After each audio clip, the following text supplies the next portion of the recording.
Bienvenidos. En esta videoclase estaremos hablando sobre las asociaciones profesionales. Evolución histórica del derecho del trabajo en relación a las asociaciones profesionales. Si recordamos, en temas anteriores estudiamos el derecho al trabajo y la definición de salario. En ese sentido, debemos tomar en cuenta que para que haya un verdadero derecho al trabajo, debe existir una relación entre patrono y trabajador, en la cual el primero de estos entregue una retribución al segundo por el trabajo realizado. En ese sentido, el derecho al trabajo no surgió en la antigüedad, ya que lo que existía era esclavitud, porque no había una retribución de un patrono al trabajador. Eran trabajos forzados e incluso había explotación, abusos, maltrato y también era considerado como una pena, sanción.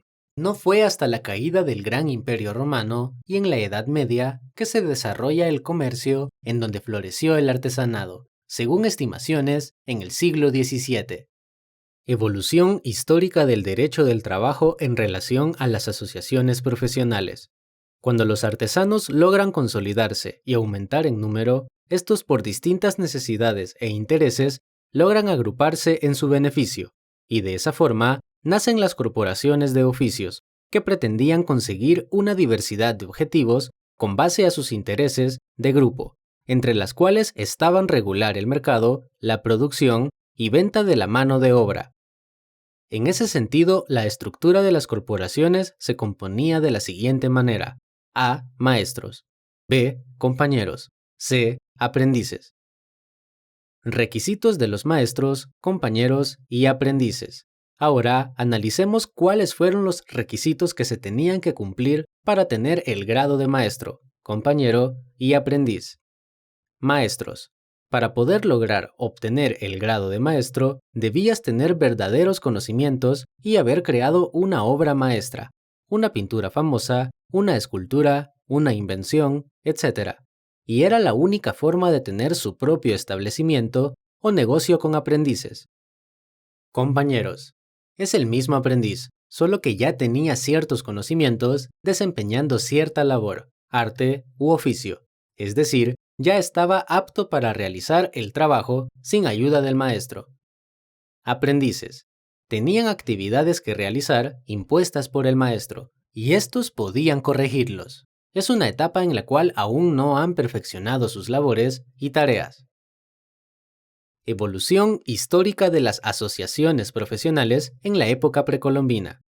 La época precolombina debemos entenderla como aquel periodo del continente americano, desde la llegada de los primeros seres humanos y en especial el periodo de conquista hasta el dominio político, económico y cultural de los europeos.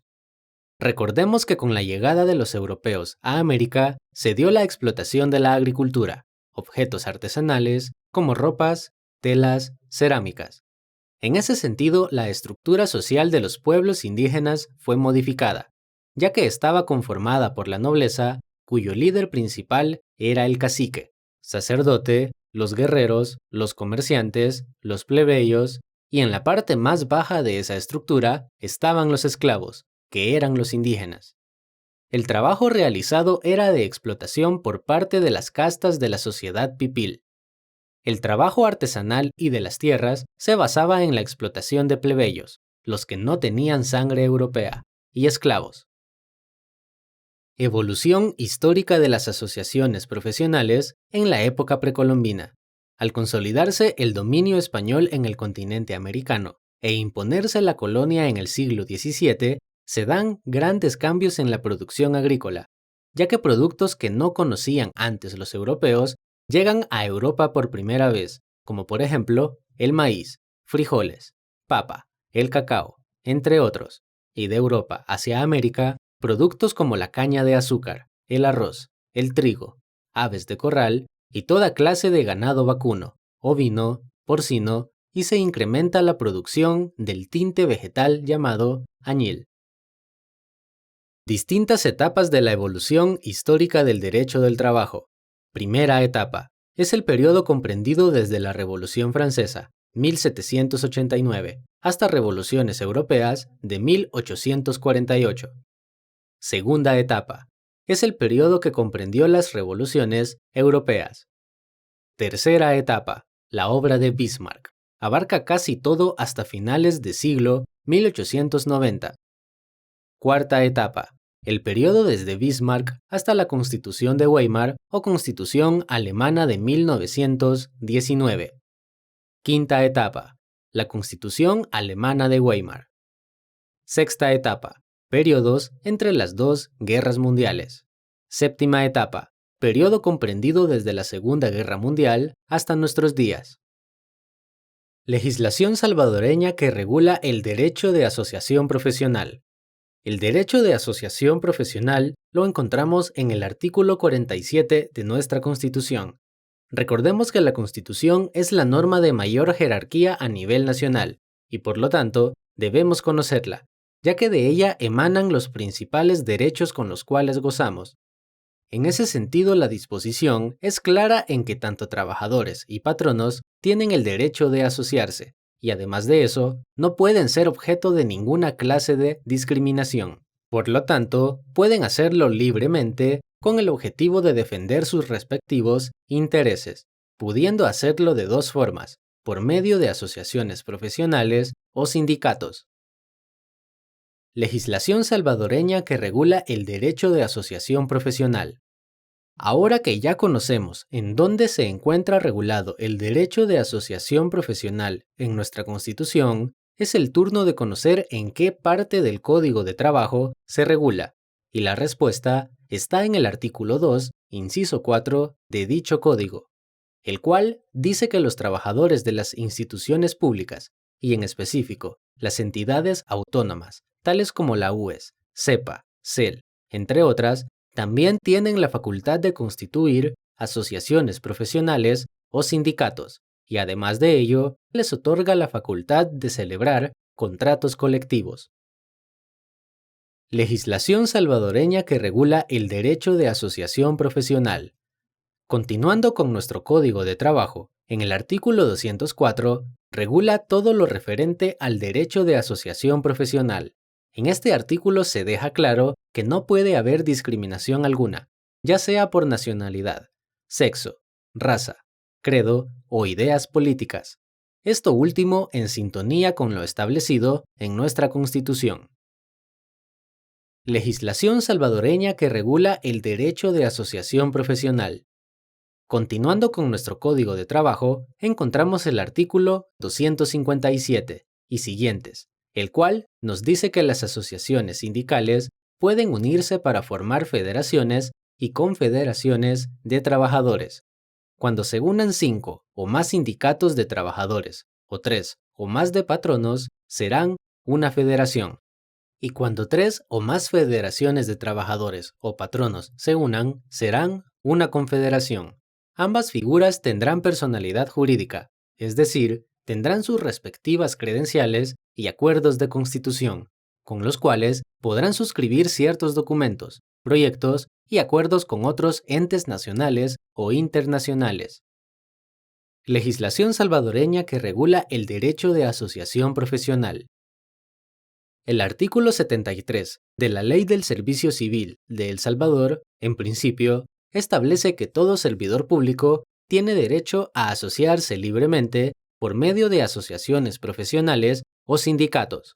Sin embargo, hay una excepción, y es que los funcionarios públicos no están comprendidos en la carrera administrativa por el poder de decisión que tienen, el cual entraría en conflicto con los intereses de la clase trabajadora que está en las instituciones públicas. Ejemplos de funcionarios públicos: el presidente de la República, los ministros, los diputados, los magistrados, entre otros. Ley de asociaciones y fundaciones sin fines de lucro. Esta ley surge con el objetivo de regular a las asociaciones y a las fundaciones, ambas sin fines de lucro, es decir, no buscan incrementar su capital individual, los asociados y fundadores, sino más bien lo que buscan es mejorar las condiciones de vida y el desarrollo de la sociedad. Ley de asociaciones y fundaciones sin fines de lucro.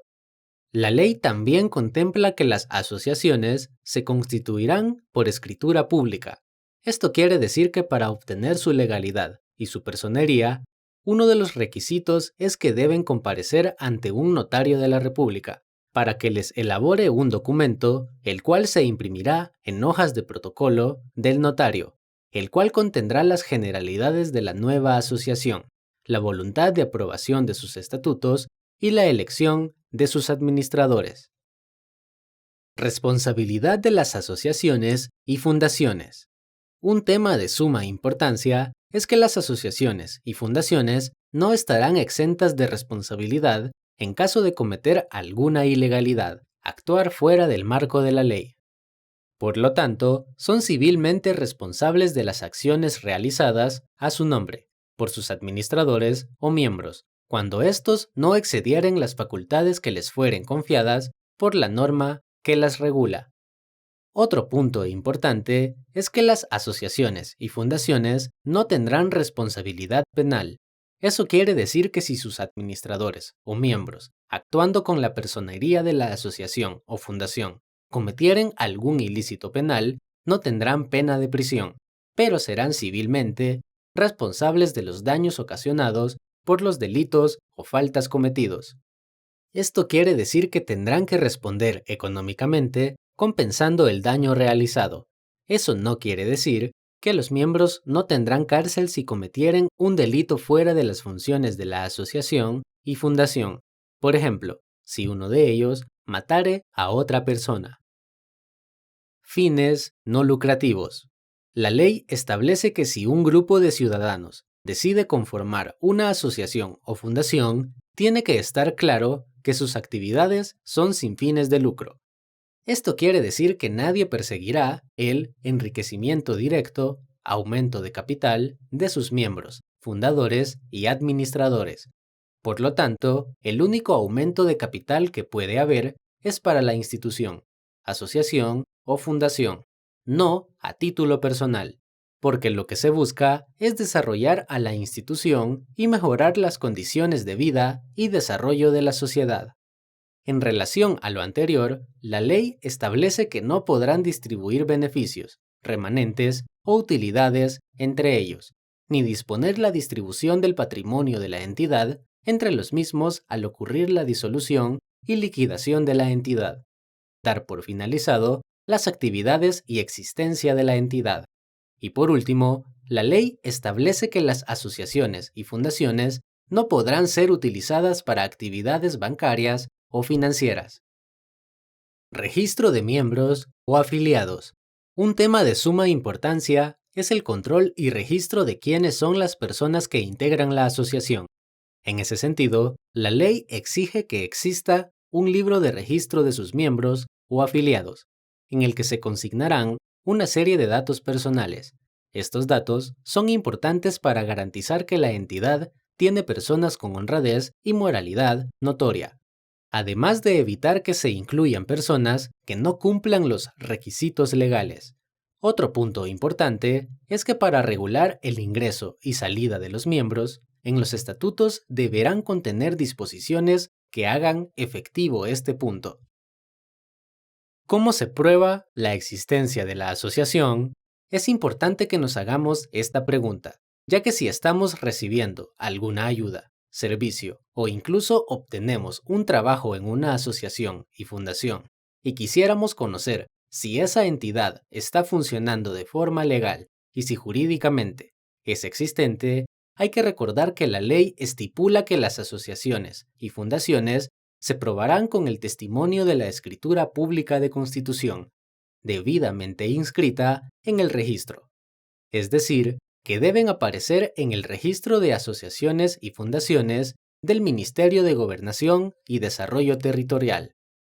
En el caso de que estemos en alguna clase de trámite o gestión en donde los administradores y representantes legales de una asociación o fundación comparecen, como por ejemplo, la firma de alguna carta de entendimiento o convenio, su personería se comprobará con el testimonio de la escritura de constitución de la entidad y de modificación en su caso, y con la certificación del punto de acta en que conste su nombramiento o elección, debidamente inscrito en el registro de asociaciones y fundaciones del Ministerio de Gobernación y Desarrollo Territorial. Causales de disolución de las asociaciones. Las asociaciones no serán eternas y para disolverlas, eliminarlas, debemos apegarnos a ciertas causas determinadas por la ley y son las siguientes. A. Por la voluntad de sus miembros. En la Asamblea General convocada por la asociación, con el número de votos favorables exigido por sus estatutos. B. En los estatutos se deberá establecer cuál es el mínimo de miembros de una asociación. De no haberse contemplado límite mínimo de miembros, si tal situación se prolonga por más de un año, a partir del conocimiento del director general del registro. C. Por el vencimiento de su plazo. En este caso, es cuando en los estatutos se estableció un límite de tiempo para la existencia de la fundación. Por ejemplo, 5 meses, 1 año, 5 años, etc. D. Por el cumplimiento de sus fines o imposibilidad manifiesta de realizarlos. Por ejemplo, si el fin de la asociación era lograr la construcción de una escuela en el municipio, y si dicho fin se cumple, sería una causal de disolución. Muchas gracias por la atención prestada. Me despido con la frase, el tiempo perdido no se recupera nunca. Benjamin Franklin.